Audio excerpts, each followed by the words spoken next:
Welcome to the Coding Success Series on how to become a software engineer, where I can take you from 0 to 60 in becoming a software engineer and ready to take on any project and land that six-figure job.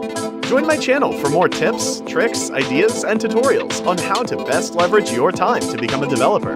Today, we begin that journey, so let's go. By the way, if you like what you see and hear, like and subscribe so you don't miss anything on building your career as a software engineer.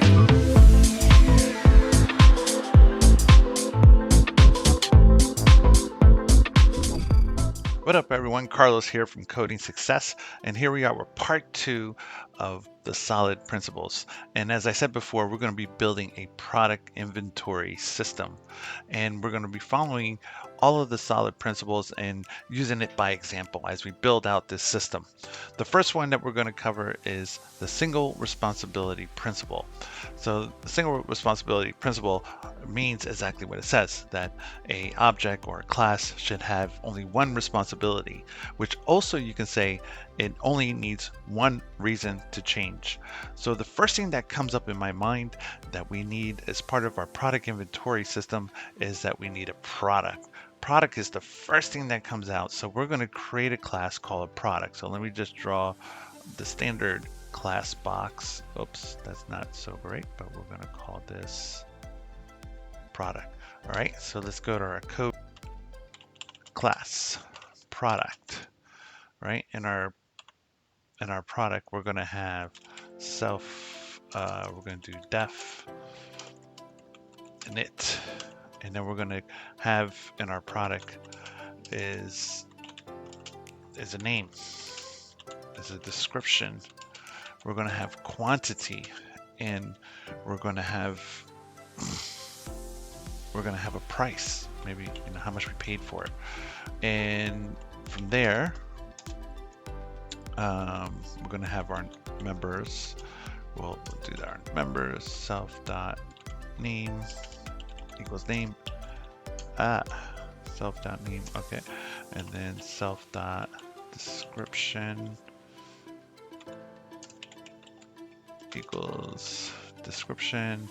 All right, self dot quantity equals quantity, and self dot price equals price.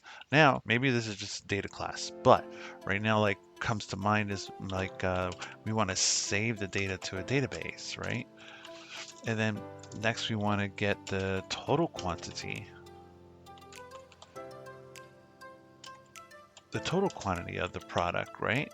And then also maybe we want to also get a description, and then pass. Now, so definitely we're talking about the product class, but already our mind, as we're thinking about a class and kind of fleshing it out, we can see that we have a product. This class has to represent a product and only one reason to change. So the reason that this product would change is if I add a name, or if I add some feature to a product, like say the date the product was created, or the owner of the product. Maybe I add owner or something like that. Maybe I add some more getter and setter functions like get description, get name, get quantity, and set quantity, and whatnot. All of that pertains to the product class.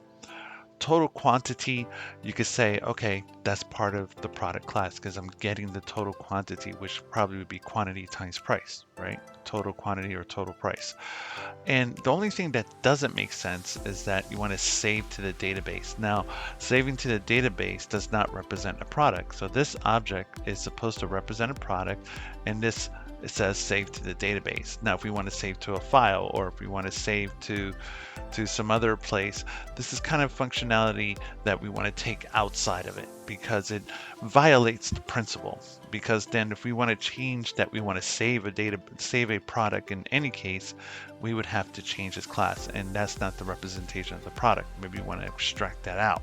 So I would actually take this out, and right from my mind is that because we got a product inventory system, that we have an inventory class, right? an inventory class that's probably going to have a save feature that's going to take a product type that's going to allow us to save, right? There we go. And there you have it, guys. We have our product class and we have our inventory class right now following the first principle of Solid, which is the single responsibility. So our inventory single responsibility is to save the products, and we'll probably maybe have it get the products, and our product represents a product itself, and we'll only have things that associate with the product. And look how we're using the product already. So we're fleshing out our design. So guys, that's it for part 1. I would like you for homework to flesh out the functions that are here, make it work, and then here's the inventory, and then just create a function that's just going to save it to a file for now, and then we'll come back with principle number 2 in part 3 of the Solid Principle course, so and go over the details of that. You could look at your solution, you could compare to my solution, and we'll see what we got, and we'll flesh this out and make this work. And if you really want a challenge, guys, write a driver program that will drive whatever code you wrote, and I would highly recommend that you use PyTest.